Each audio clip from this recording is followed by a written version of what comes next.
masuk ke sesi edukasi, yaitu kita akan tanya-tanya seputar investasi bareng narasumber yang merupakan salah satu writer dari buku yang akan rilis tentang investasi.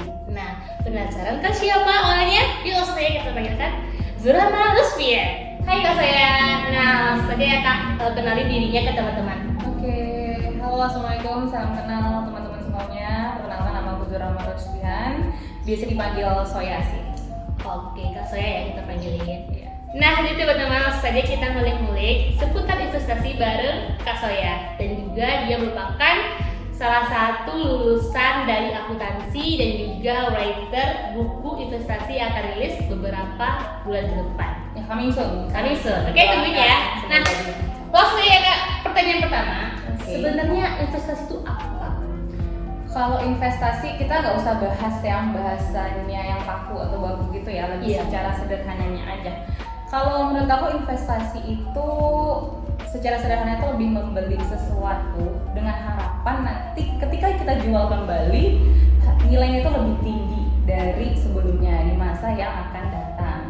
Jadi kalau bisa kita contohkan, investasi itu tidak melulu seputar keuangan, seputar uang atau apapun. Jadi investasi itu bisa seperti contohnya kalau pendidikan, kita kuliah atau sekolah, itu kita menginvestasikan waktu kita, sumber daya yang kita punya untuk mengabdi di sekolah. Jadi dengan harapan di masa yang akan datang kita bisa menggunakan ilmu dan gelar yang kita dapatkan untuk dapat mencari pekerjaan, menambah knowledge lagi. Nah, itu adalah investasi. Berarti secara tidak kita juga sudah berinvestasi. Kita sudah berinvestasi karena tidak semuluk seputar keuangan. Kalau misalnya berhubungan dengan keuangan, contohnya itu kita investasi dalam beberapa aset keuangan atau instrumen keuangan seperti deposito, tabungan, emas yang tujuannya di masa yang akan datang kalau kita jual kembali nilainya bertambah gitu. Sederhananya seperti itu. Jadi gitu ya guys. Nah, bukannya sama tuh investasi dengan nabung ya Kak? Menabung kan kayak menyimpan uang nggak sih gitu? Iya benar, tabungan itu adalah bagian dari investasi. Terus apa bedanya? Nah bedanya itu kalau tabungan itu jangka pendek. Nah kalau investasi lebih ke jangka panjang. Nah kalau misalnya tabungan itu ada beberapa sih yang membedakannya dengan investasi. Nah contohnya itu kalau tabungan itu kalau kita nabung di bank misalnya, itu tingkat keamanannya lebih tinggi dibandingkan investasi. Karena investasi tentu kerugiannya itu pasti ada, tidak melulu untung. Nah kalau tabungan itu aman dan dia returnnya atau keuntungan atau bunga ya, biasanya kalau di bank itu biasanya juga kecil keuntungannya, biasanya di bawah inflasi. Nah sedangkan kalau investasi biasanya keuntungannya tuh bisa di atas inflasi. Nah selain itu dari masalah keuntungannya lebih kecil. Yang mana tuh? Tabungan. Oh tabungan. Iya. Tapi investasi lebih besar gitu. Investasi lebih besar, namun investasi juga memiliki resiko yang lebih tinggi. Oh iya. Jadi kan high risk high return. Iya. Jadi itu benar-benar work sih, sesuai sih. Iya, Kata-kata iya. itu memang benar-benar sesuai gitu. Jadi selain itu tabungan itu juga gampang, mudah dicairkan. Iya. Nah, jadi kalau teman-teman punya tabungan pasti dong kalau mau ambil langsung ke ATM, Iya.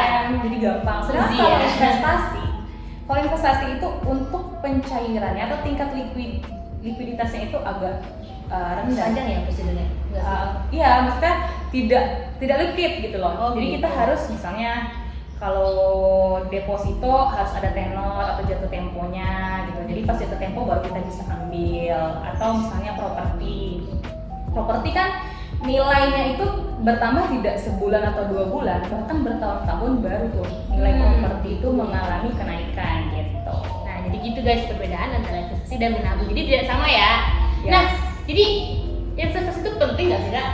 Kalau penting itu seberapa penting gitu loh? Kalau aku sih investasi itu sangat penting. Why? Nah, karena kita bisa rasakan saat ini kita kan lagi di masa pandemi COVID-19 ya teman-teman. Banyak banget teman-teman kita yang ngerasa kayak wah gue belum punya tabungan nih gitu. Wah selama ini gue kerja tapi hasilnya nggak ada gitu loh. Nihil gitu. Wah jadi selama ini perilaku gue tuh konsumtif banget gitu, sehingga dia tuh nggak punya tabungan sama sekali gitu loh. Sedangkan investasi itu menurut aku kayak jaminan buat kita di masa depan, di masa depan ya, untuk masa tua juga. Gimana sih kalau seandainya kita hari ini nih, hari ini gue bisa kerja gitu. Gimana di masa yang akan datang atau beberapa bulan ke depan tiba-tiba gue nggak bisa kerja gitu loh. Gue nggak punya uang apa-apa gitu loh. Jadi dengan investasi itu kayak setidaknya menjamin kita di masa yang akan datang jika terjadi sesuatu hal yang tidak sesuai dengan keinginan kita gitu loh. Jadi ada backup-nya di masa depan gitu. Terus kita kan kerja nggak selamanya kerja gitu. Gitu. Kita pasti kalau misalnya kayak PNS ada pensiunnya, nggak, swasta juga pasti ada pensiunnya juga. Dan juga tanggungan kita tuh dari sekarang beda ya Kak. Iya benar. Berkeluarga. Iya benar. Jadi banyak tanggungan. Investasi itu adalah kayak sesuatu bisa dibilang itu kayak udah melekat sih seharusnya di diri kita masing-masing, kayak ini tuh important banget nih gitu. Kayak emang harus apa ya, aku juga susah sih, emang harus dari dalam hati tuh udah investasi udah terngiang-ngiang gitu. Nah Kak, gimana sih, kan kakak udah berinvestasi nih, gimana sih cerita awal mulanya kakak itu berinvestasi? Ceritain dong, kita jadi awal mulanya gimana ya? Jadi awal mulanya itu sebenarnya dari kebiasaan, dari faktor lingkungan gitu. Dan terutama kedua orang tua aku, ayah sama ibu aku itu bener-bener bukan dibilang dia apa ya, dia itu sebenarnya bisa dibilang ngasih apa yang aku mau sebenarnya. Emang, tapi nggak tahu kenapa kebetulan kan ayah aku juga kerjanya jauh gitu ya, jadi aku di rumah ya sama ibu biasanya. Terus ibu tuh kayak kalau ngasih aku jajan, terus jangan lupa ditabung ya, jangan lupa ditabung ya gitu kan, pasti jangan lupa ditabung. Nah jadi dulu tuh aku jajan kadang 500 perak itu masih bisa gitu loh. Dulu tuh tahun berapa ya lupa deh, pokoknya kelas 1 SD. 500 perak kan tuh banyak banget, maksudnya udah banyak banget gitu ya. Itu kayak dibiasain, oh iya ditabung ya gitu. Jadi lama-kelamaan terus nanti ibu ngasih tau nih duitnya gitu, walaupun nggak banyak tapi kayak motivasi gak sih? Jadi kayak oh jadi gini ya, enak gitu ya. Nanti tiba-tiba oh nih uang di tabungan, kita beliin ini ya, kita beliin ini ya udah.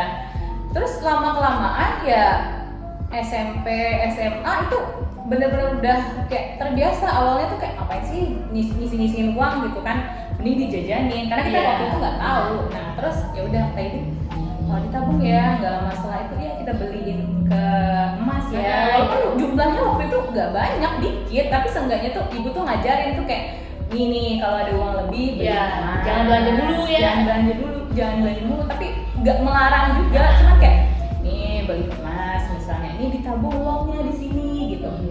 Terus lama-kelamaan SMA makin tuh makin kayak ketagihan, terus udah biasa. Jadi kayak dikasih jajan aku sisihin, dan aku juga tipe orang yang gak terlalu konsumtif ya, bisa dibilang seiring perkembangan berarti yang dibutuhin aja ya dibeli, kalau penting gak usah beli. Yang penting itu sih sebenarnya investasi itu kita bisa membedakan mana yang kebutuhan, mana yang keinginan. Nah itu, dan alhamdulillah itu aku tuh udah tahu banget gitu loh, maksudnya kalau butuh ya aku beli, tapi kalau cuma ingin doang aku lebih mikir lagi buat beli. Nah jadi karena seiring perjalanan itu kuliah aku dikasih jajan, aku kuliah di Perbanas kan di Jakarta, jadi bisa dibilang itu ya berbeda lah ya kehidupan di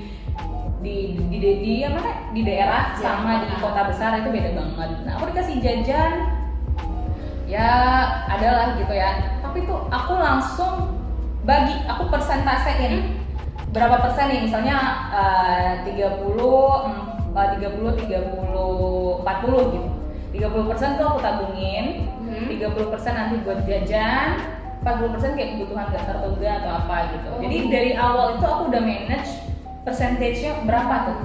Jadi aku tuh udah ditransfer sama orang tua, langsung aku bagi-bagi gitu loh. Jadi udah terplanning gitu loh, nggak tahu kenapa kayak kalau udah kayak gitu kayak tenang gitu loh.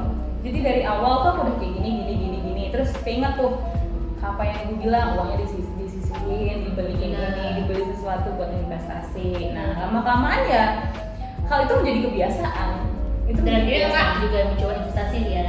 Iya, dan akhirnya mencoba investasi dan tertarik dengan investasi. Aku ngambil fokus jurusannya kemarin di bidang investasi juga, dan gue sempat bekerja di bagian investasi juga. Dan ya walaupun emang ilmu aku nggak banyak ya, cuma sedikitnya setidaknya aku pengen berbagi aja gitu loh melalui buku yang aku tulis. Setidaknya kan teman-teman banyak yang apa ya, awam, nggak tahu nih investasi itu apa sih?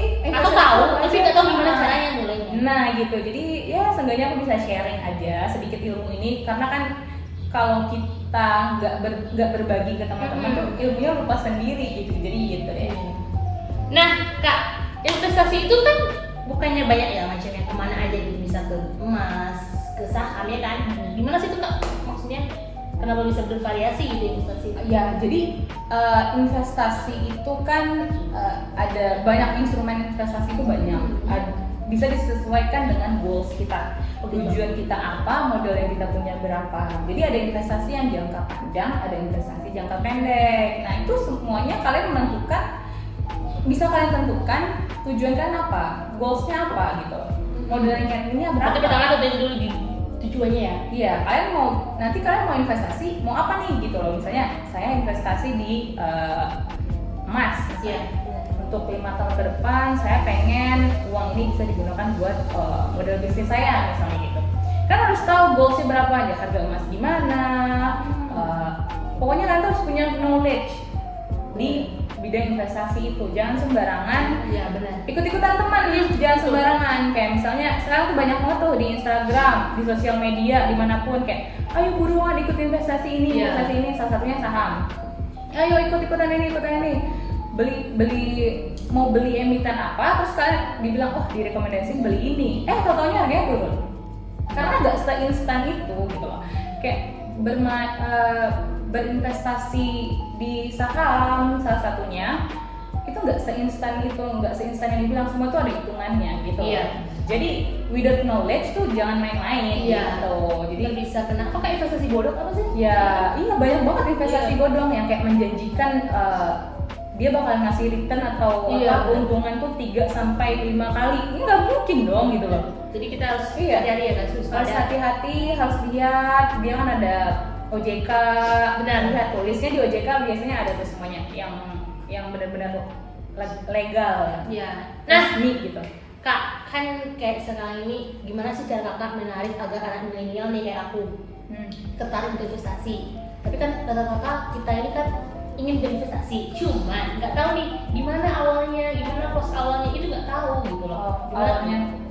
Kalau awalnya menurut aku sih teman-teman itu harus punya knowledge yang aku bilang tadi, kan harus punya pengetahuan di bidang investasi itu sendiri. Jadi nggak coba-coba, nggak ngeraba-ngeraba. Jadi kalian harus tahu dari awal investasi itu apa.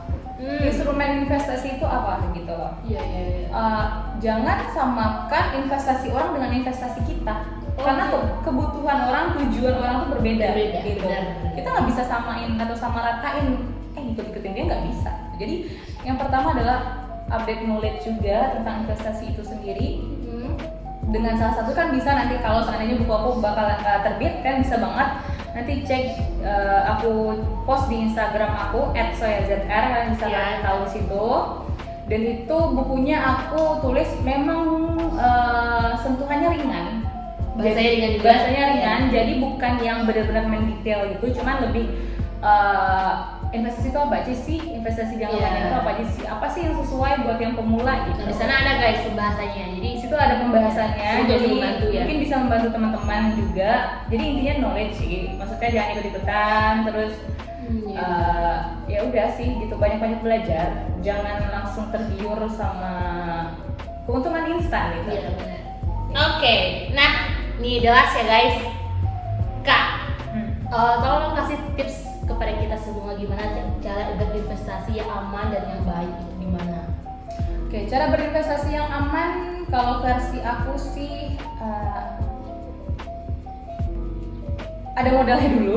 Modal Ada pertama. modal, terus kan tentuin tujuannya juga. Terus kalau misalnya kayak investasi, misalnya properti atau emas, itu kan harus lihat dulu nih emas ini tokonya gimana. Kalau beli di toko kan, ini orangnya tuh tipu-tipu atau enggak? Oh, Kan iya. kita bisa lihat, kita bisa selidikin, nanya-nanya ke orang atau gimana. Survei dulu ya. Survei dulu, jangan sembarangan tiba-tiba ih ada toko emas beli, kita nggak tahu itu emas asli atau campuran itu gimana, kan di situ juga bisa terjadi penipuan gitu. Terus kalau misalnya mau beli properti, mau investasi di properti, boleh-boleh aja, apa enggak dong, tapi kan harus tahu misalnya tempatnya itu gimana, strategis atau enggak gitu kan. Orang yang punya properti itu penipu atau enggak, kan banyak Iya, banget kejadian banyak. pas dibeli uang dikirim tapi ternyata itu punya orang. Iya, benar. gitu. Jadi kalian Waspada. harus waspada. Kalau misalnya kayak mau investasi saham di sekuritas atau reksadana, kan harus lihat dulu itu sekuritasnya ada di OJK, terdaftar di OJK benar. atau enggak. Jadi kayak double check gitu loh. Iya, Jangan kayak tiba-tiba ada yang selebgram atau apa yang up, ya ini bagus banget nih Tapi jangan mudah aplikasinya. percaya ya. Ya ini bagus banget nih aplikasinya bla bla bla, karena pada umumnya sih kita nggak menyalahkan selebgram 100% sih, cuman mungkin ada juga yang nggak tahu, tertipu juga Iya, sama, benar. sama oknum-oknum itu. Iya. Jadi kalian harus penting sebelum berinvestasi kan harus cek dulu ini benar-benar resmi atau enggak. Iya. Jadi itu sih lebih double check aja gitu. Oke, jadi intinya kita itu kalau berinvestasi harus punya knowledge dan juga berhati-hati ya. Oke guys, nah sepertinya cukup sekian aja bincang kita mengenai investasi Kak. Ya benar. Semoga bermanfaat, dan buat teman-teman yang masih ada pertanyaan seputar investasi dan ternyata kita belum membahasnya, kalian bisa komentar di kolom bawah. Dan juga kalian juga bisa mengetahui lebih dalam tentang investasi melalui bukunya Kak Soya yang bakal launching beberapa bulan atau kami secepatnya ya. Doain ya guys, pantengin Instagramnya. Oke? Ya di @soyazr. Oke, jangan lupa untuk di like, Comment, share,